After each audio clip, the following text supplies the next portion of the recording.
Hi guys, welcome. I'm gonna go ahead and mute Javier because he had to take a phone call, and that's really convenient time-wise.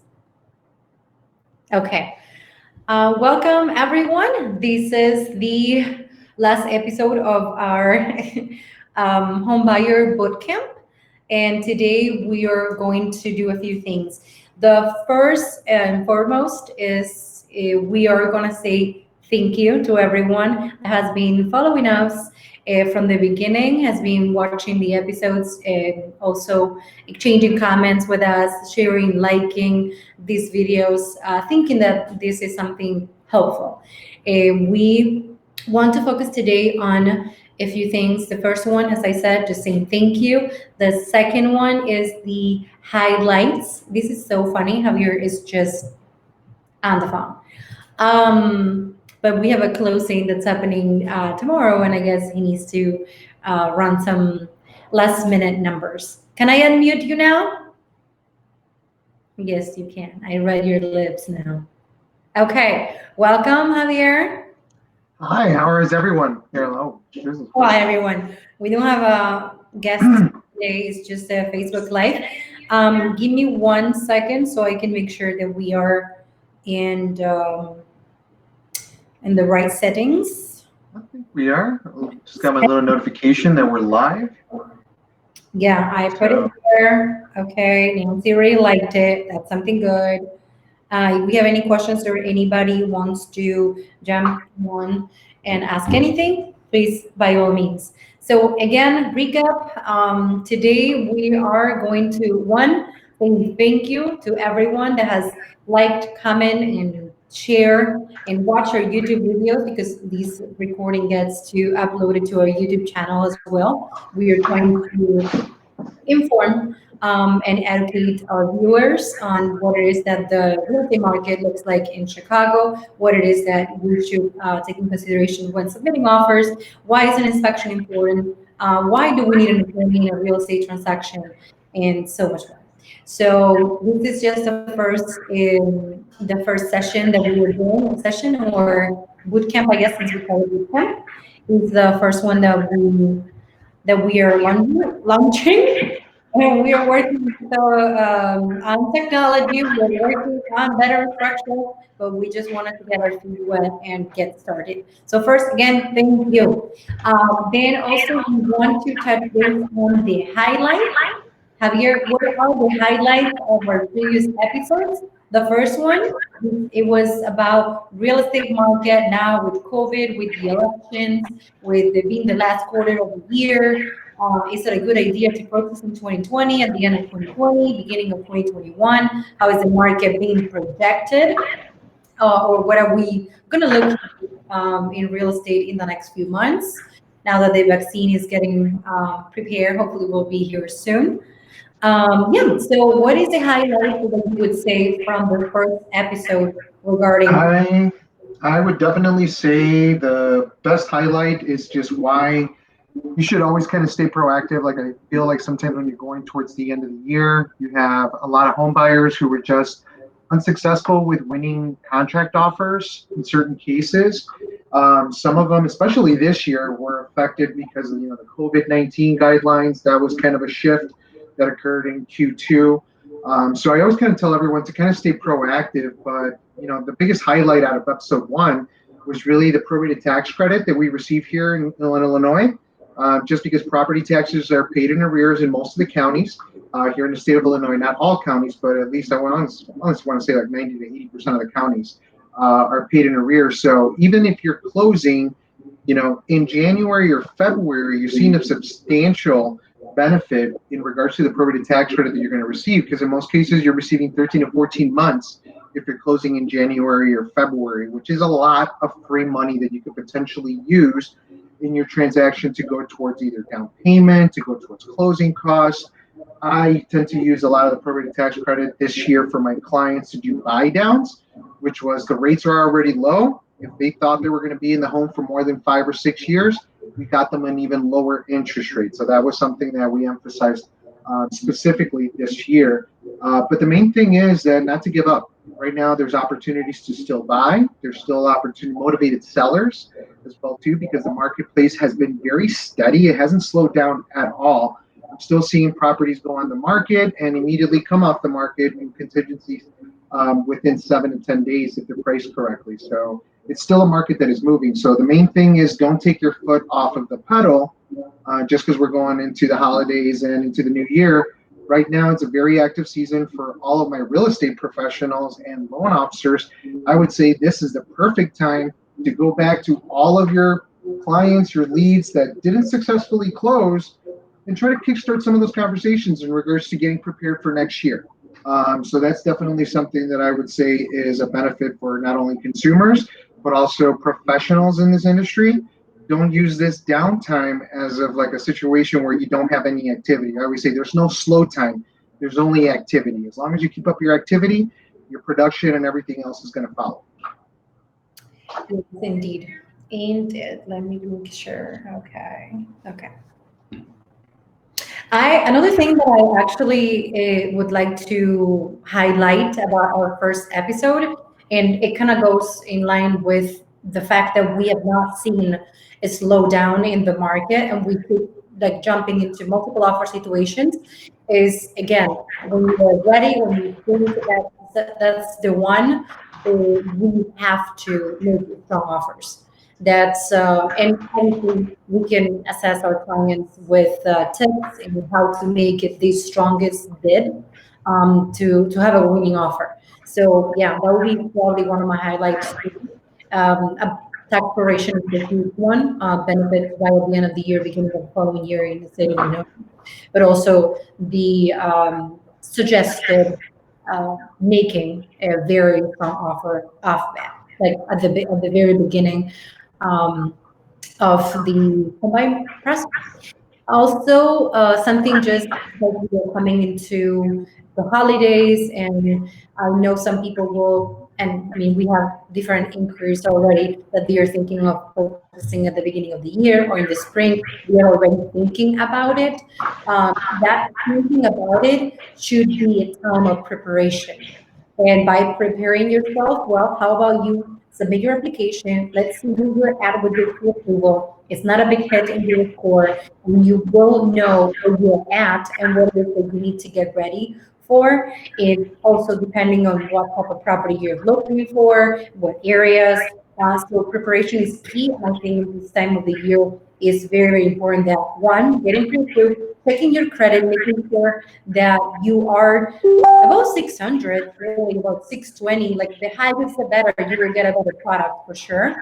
And I would think that that's very, very important to check your credit and to be very conservative. I know we have to have the economy and in small businesses especially, but we have to be also conservative if we are going to make a purchase at the beginning of the year and in the next 60 to 90 days. We have to watch our credit and be careful with our credit cards these holidays. That is super important. And I would even go a step further. And this is one of those things where I kind of have the screwdriver here right now because we're always fixing things. And I think that's like the most important. I said, because we're always fixing things. I'm like, so I kind of have the screwdriver handy here. And I was putting up the light a little bit earlier to make sure that we had lighting in here. But the one thing that I always kind of tell people is to be proactive. Okay. Like I sometimes get a lot of clients, and this happens, and I hate when it happens because I'm the first person to say, I told you so, right? Because, I told you so. I get consumers who sometimes are like, well, I don't want to buy until like May or June of next year. They don't want to do anything. They don't want to do a pre-approval. They don't want to go over anything. They're 100% sure that they're going to be ready to go. And then we get time to that time frame where we're only 60 days away from their actual move date, and then we get a surprise. We get something that happens, something that pops up on the credit report, or maybe income was down a little bit last year.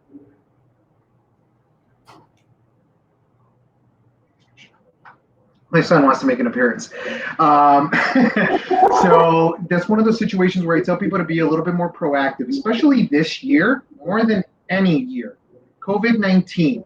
I know for a fact there was a lot of people who were affected, maybe with 4 weeks off, 6 weeks off.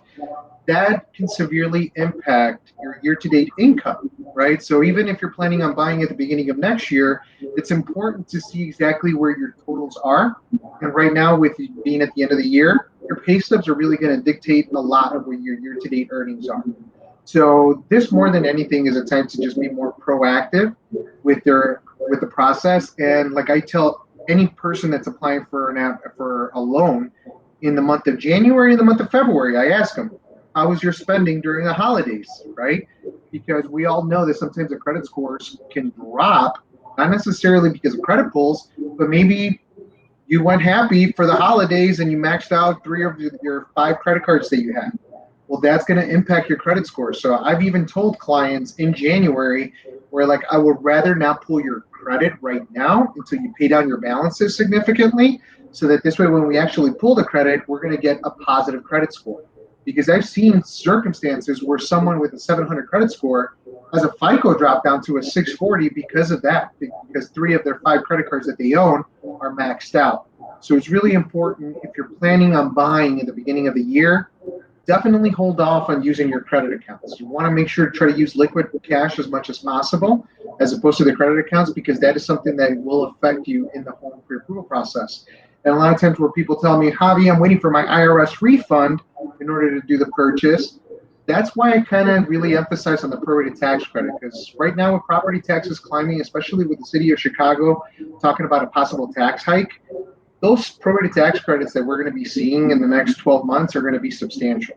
So right now, where you're in a position where you could capitalize on 13 to 14 months worth of prorated taxes, why not? That's going to be like an easy $5,000 to $6,000 that you're going to get as a cash infusion in your transaction to help you with your down payment, closing costs, or prepaid items. So definitely have those two bullet points as the main topics for discussion and for just to have a conversation.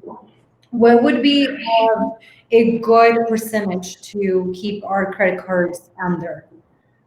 I always go with 50% and under. To me, like that's kind of like I the myself, San Andreas qualifier and everything like that. I always kind of tell if you can keep yourself under 50% credit line usage, that is always going to look more favorable. I think where you see the biggest improvement in your credit scores, if you're over that line, is once you start dropping your totals down to 30% and under your credit line usage. okay. Okay. Awesome. How about highlights on our second episode, which was inspection? What is a home inspection? Why it's important, especially now in the winter time? Why should we do an inspection? Should we waive it? Is it it's a fee that we shouldn't incur because we are already a lot of fees in the purchase.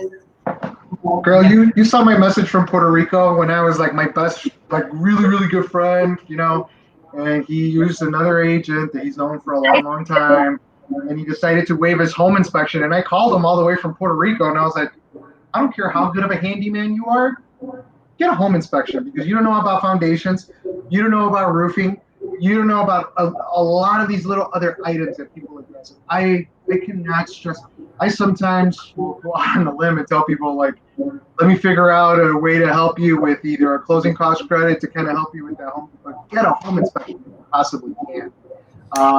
It's very And by all means, I think we had a great inspector on that show. We had Peter Buss who came on, and yeah. he like really elaborated. He didn't even let us talk. That's actually like if you We want didn't to know. on site, from the basement, exterior. We went all the way to remove the mold and everything.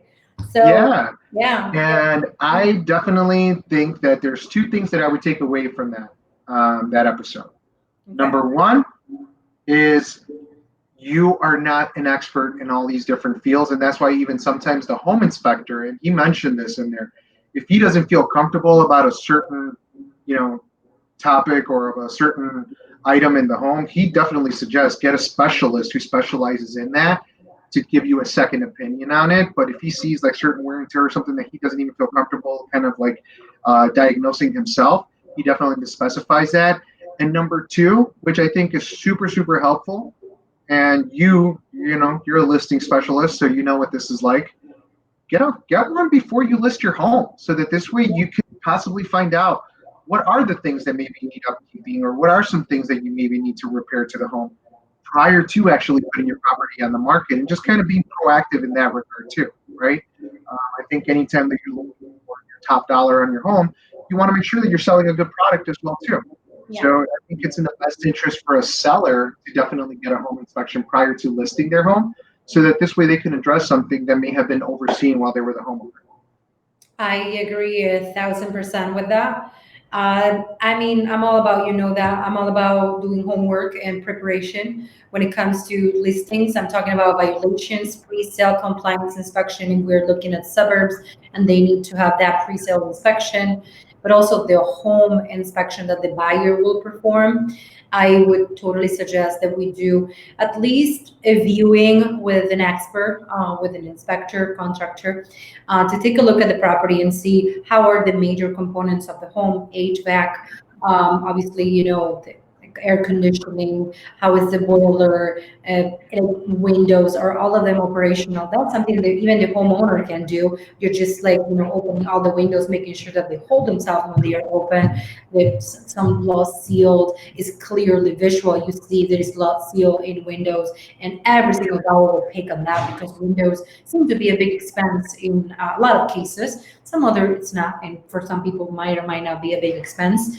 But yeah, just taking a look around the home before selling. That's fine. And we will touch base on this because we are going to do a salary from at the beginning of the year in January. So we'll touch base on that for sure, and recommend some type of inspections for within the property. But for our buyers, why are you texting? That was for our team. Let's focus on the live. Let's focus on the live. That was for the team. I'm multitasking here. Okay, well, I got distracted and I just look at the email and the message. Never mind. So back to the topic. For our buyers, yes, doing an inspection is key. Not just because we might want the seller to help us with it, fixing or credits, but I have a also question. okay. So, are there any typical kind of inspections, like other than just a home inspection? Is there any other kind of inspections that they should do proactively as well, other Yes. than just a standard home inspection? Because this family here said that they did like 3 different kinds of inspection on their property when they purchased it, so they're wondering whether they should do the same when they sell. Yes. So that's a very good question. Some people, because I mean, we in the state of Illinois, we have the disclosures that the seller has to provide by law to the buyer, and one is the radon, the gas. We have the land exchange, and we Okay. have property disclosure. The property disclosure is the general information on the property, physical condition of the property, and they know the existence of a violation. Okay. The lead-based paint and the radon. They are the best knowledge of the seller. In most cases, they don't know, and they don't have any records or reports that say that they might have unsafe concentrations of radon, for example. And if I am in the home, and this is an inspection that most buyers don't do, it's not common. It's not common, unfortunately. But I suggest that we do, if it's going to be your forever home, you have babies with you in the family, elderly that might be living with you, or you're going to be using the basement as a family time and watching movies and spending time really in the basement, you want to make sure that you do a radon test. It's not very costly. The remediation, however, it does have a cost. In some cases, the seller who wasn't aware of that issue might remediate that issue. They might give you credit. If they're in a position where they cannot help you, at least you know it is something to take care of, and that is the radon. Some other people do, some inspectors who are not licensed and most licensed, they would say appears to be moisture or growth, they call it growth in attics, for example. Attics need to be ventilated. They need to have enough flow. The vent from the kitchen and the bathrooms, they need to vent out, not end in the attic. And obviously ventilation, as I said, and proper insulation would help as well. But in some attics, most people actually do have growth. How about that? Well, I would personally do bring a mold inspector and take a look at those what appears to be growth. To also take a look and see if it's mold already or whatever mold or remediation. Because at the end of the day, you will be breathing air in there, the return, you know, and you want to be in a safe home, not just like once looking rehab, but also making sure that walls and what things that we can like rate in. Hmm. I think I responded to the question, but if I didn't, let me know. They followed up with, is there a way to find out whether or not your village requires an inspection or not, other than contacting, I'm assuming just contacting the village, but is there like any specific way of knowing specifically if your village has like maybe specific requirements or things like that, other than just going to your village hall? Send them a link that we have all the villages and towns in Illinois where the pre-sale requirements are. Some of them include an inspection. Some of them even have a sidewalk inspection. Like Elwood, for example, we have a sidewalk inspection where there's not any cost to the seller. That inspection is a requirement and it needs to happen in order to into the transfer Okay. station to be able to sell. So they will have that inspection too. And if there is an issue with the sidewalk and they need to actually fix the cracks or anything, the town will actually do it, but the seller is responsible for requesting that inspection. And most towns, they do have a pre-sale inspection. Joliet, for example, does. You don't need to have a pre-sale inspection. It's not a requirement to issue the transfer. But I wouldn't like Google or look like pre-sale inspection or something like that. Okay. Send them a link if they're interested in knowing this. But if not, know that when you call a village or building department, you should ask the seller, not your agent, and not contact this guy over here. That we call the village department and we ask specifically what are the requirements to issue the pre-sale. Sorry, to issue the transfer stamp. And if that's the case, then we need a inspection, and we perform an inspection. We have to do the inspection as soon as possible, even before listing it in some cases, just because we will know if if the seller needs to sell as is, and they will be actually violation of code and things to be taken care of, we might not be able to sell it top down. So it's case by case, but I would like to do always the pre-sale inspection prior to selling the property. Okay. I think the last question on this episode would be, on average, how much would you say the cost of the home inspection ranges? Say that again. On average, what is the cost for a home inspection? The home inspection or the pre-sale compliance? For the home inspection. This one said home inspection. The home buyer inspection, it varies also between if you are looking at a condo versus a 3,000 square feet home. Obviously, we have a difference there. They also, when they're about to price you, they also check like the condition of the property, if it was a rehab or if it's, depending on the year that was built. But usually, and I want to be very broad because we have different type of properties, between Right. 300 and 600. Okay. Nice. All right. Next episode highlight will be attorney review because we are kind of like consuming a lot of time, and I do want to get to the giveaway, which is very important, and that's one of the main reasons why we need this episode. So the third episode that we had was with our attorney, Avisha. Shout out to her for being so awesome and helping the clients getting to the finish line with the very good advice and well taken care of. So why do we need an attorney? We work with other attorneys too who are phenomenal as well. And they, if our clients have their own attorney, we just ask that they do have a great communication with us too, because we like to work as a team, being fully informed. Obviously, it's like the best interest of our clients at all times. And attorney review is a period of time where once we get a contract accepted and we perform an inspection, the attorney is the person in charge of sending. Do you have your phone with the audio on, Javier, for the video? Mhm. Do go here and lower the volume to 0 because there's some discount. Maybe that will help.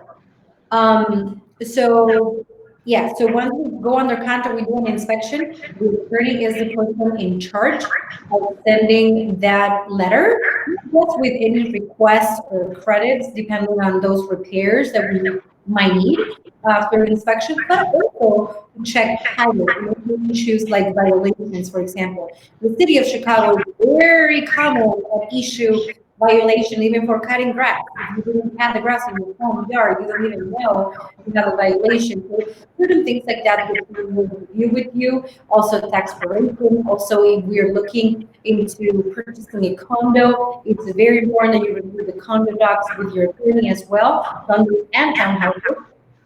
We take a look at how the bylaws and the regulations and the budget, and if there is any special assessment and things like that, you will do that with the attorney as well. And the attorney obviously needs you at the closing to sign all of your work, review everything once again, and finalize signing everything and making sure that all paperwork is signed and taken care of. So that is a attorney review briefly, and that was some of the highlights of the why you we need an attorney.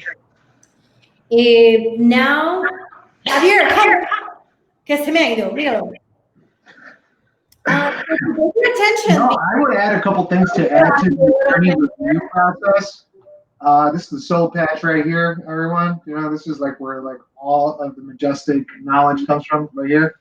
No, one of the things that I always kind of discuss in the attorney review process is that it's really important, like specifically for sellers, okay, to have like those open discussions in regards to definitely if you're in a condo, making sure that all of your HOA dues and everything are in good standing.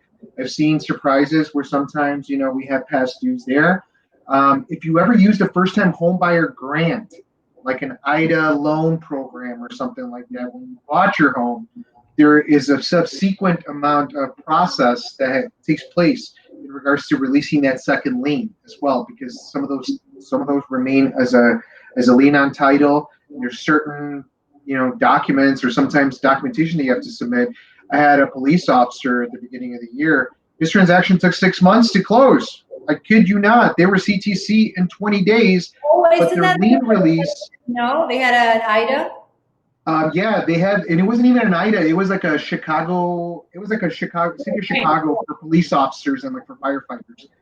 But long story short, it took about 4 months to get a lien release from the city of Chicago for his sale, and it was just one of those things where it was just like exploratory questions. You know what I mean?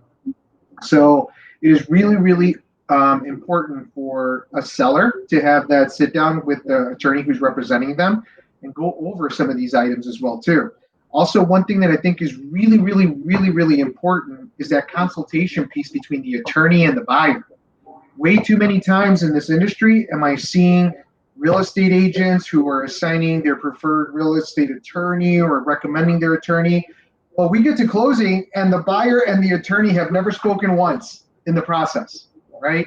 That to me should never take place, right? I always say if you have a bigger team and you're handling a lot of transactions, you grow as a team, you can make sure that that service level is always there so that this way the client is being taken care of, because a lot of the times there's a lot of confusion and there's a conflict of interest for us as the lender or the real estate agent to be advising the client on what to do in an attorney review. So that's why I always say super, super important to make sure to have that conversation with your attorney who's representing you. Let them know you're a first-time home buyer. What are your questions? What are your concerns? And let them guide you. A lot of our attorneys that we use in our, you know, in our sphere, they all do that, which I am very, really grateful. It makes our job very, very, easy, and it also just a little bit of piece of assurance that our buyer is fully aware of everything that's happening on the real estate, the lending, and the law side as well too. So that's always really, really important. That's why we kind of emphasize that team concept all the time. It's just because it makes things a little bit more transparent, because we've all had those transactions where you're working with the lender that you don't know, or the realtor that you don't know, or the attorney that you don't know. There's no communication between all parties. And the person who's having the worst experience is the client themselves, right? Because they're lost, they don't know who to believe in or anything like that. So that's why it's really important, that team concept of working with people who are used to working together. Donna said that awesome. Well, you are awesome. So Yes, you are, Donna. yeah, it's very important. Like really, really, as Javier said, that we work as a team, and everyone in the team understands that our clients, and this is kind of like to summary everything, that our client is gold to us, and they need to have the same values that we do, and they need to share the same work ethic that we do, and that's the bottom line of it. And Javier texting me, like, seriously, like, just call me here instead of texting me. And we're doing groupies. Ooh, our attorneys were So, yes, they I were. don't think there is echo. That's you. It's not me. I have no speakers on right now. No, there's no echo now because you had this on. Good. Okay. And Yeah, now. so the attorney review process. Yeah, so we are all wrapped up on the highlights, and whoever missed that, they can go back and watch it. We will now talk about the good stuff also that we have. As a token of appreciation, we and because it's given to Tuesday, Give Tuesday. We wanted to announce a couple of things. One, we are going to do a giveaway for the people that we are being watching and following this boot camp as a token of appreciation. So the instructions are very simple, and they're going to be, because now I'm going to post this video, and it will stay on my wall, so on our wall. I will put the instruction there. Very simple. Follow us on YouTube. I mean, subscribe to our channel on YouTube, because we are going to be creating a lot more content, other boot camps, other information, and some fun stuff maybe. If you're home and you would like to learn a little bit about real estate, or maybe get entertained with our silliness sometimes. So you can subscribe to our YouTube channel. And also, we would like you to, one, follow us on Instagram if you have Instagram. And there will be a post, the last post on our wall on Instagram or feed. It will be a photo. And in that photo, that post is about the giveaway, and you would need to follow us, like, and comment on that post. There will be an announcement on Friday. We'll do a raffle and we will record it to see who it is actually the winner. The giveaway in this one, I said there were a couple of things that we were going to say. The giveaway for this one is $100 Target gift card. We were debating between Target and Amazon, but we decided on Target just because you can also buy food at Target and some Well, other. it's my son's favorite store, so like my I son was like endorsing it. He was like know. Target for sure. I'm talking just because it was in case you need it for some other essential things. It may be a little bit more convenient because you do have a grocery store inside. So with Amazon Prime and Whole Foods and all that stuff, you can do it too. But we thought it was more convenient with Targets. They also have toys. Kids like Javier's kid like to browse the store and find out. So that would be nice. Nancy texting us. So let's see if we forgot something. No. Okay. Okay, she says she will be MIA. Okay. Missing in action, like it. Also, Or Miami, either or. I don't know. the second announcement, Javier and I are preparing a Secret Santa, and we are going to help a few families this holiday season. And we are working on the logistics, so we will have a post about this. But just want to give you the heads up that we will be blessing some households. Little we can, but we will try to play Absolutely. You know, it's one of those things where like we think of certain things as luxury items and things like that. I, as for one, as a parent, could definitely attest to like just two memories that I've had in my lifetime. I've been here on this planet now 37 years. Oosh, 37 years. 37 years old now. And I can remember like more of my humbling moments in regards to Christmas, because I think we all remember like awesome Christmases before the humbling Christmases more than anything. And this year has been really, really good to us, thanks to our referrals from our clients, our friends, our family, everyone out there. I'm having a fantastic year. I'm pretty sure you're having a fantastic year. So this is just a way for us to give back If you know of any families out there or someone who could definitely use a Secret Santa to kind of help fill up the tree with some Christmas presents this holiday season, send us a DM personally with their information. I'd be more than happy to help. But we are so grateful for everything and all of our good fortune this year because we are having fantastic years, production years across the board. Our team grew exponentially this year, so we got some future announcements for that as well too. So more than anything, it's a time to take care of our neighbors. So I always kind of say it's not Yeah. necessarily of just your house. So you also got to look out after your neighbor. So that's what we're going to do, and we're going to have fun. Yes, yes, we do. Okay, so just reminder, the closest one that we have right now is the $100 Target gift card that we are going to be announcing on Friday. Please see this post for this video in the next few minutes with the instructions on the top. But again, you have to subscribe to our YouTube channel and follow us on Instagram.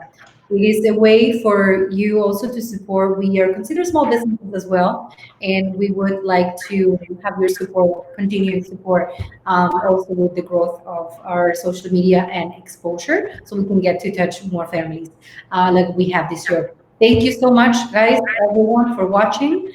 We will be returning on Friday just for the announcement, and then we will you know, keep posting and keep sharing our clients' stories. And we will be back with next boot camps in January. Have a great holiday season. Be safe, be healthy, and thank you, Javier, also for joining, for being a great part of our team. We really love you and appreciate everything you do for everyone. Thank you. Appreciate you. As you guys can see, she's the bossy one out of the group over here. Is this, am I pointing in the right direction, or is it that direction? Which Yeah. direction is it? It's that direction? Yeah, she's the bossy one. Giving all the rules. Follow us on the gram. Yeah. Eso para qué? El little goat? Okay. Bye, little goat.